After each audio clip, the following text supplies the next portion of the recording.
My name is Priyanto Saha and my ID number is 25051087. Now I am going to show you a project called Switchboard Control Robot. Now I will show you how it actually works. If I want to move the robot right side, the robot will go to right side.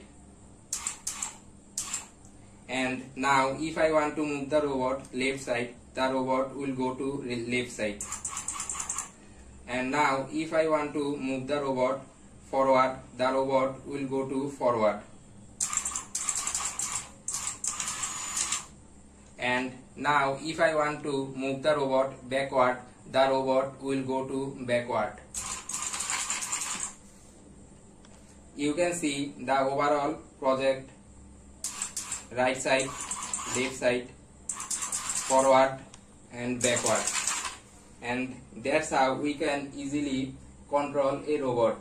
Thank you everyone. I hope you liked my project.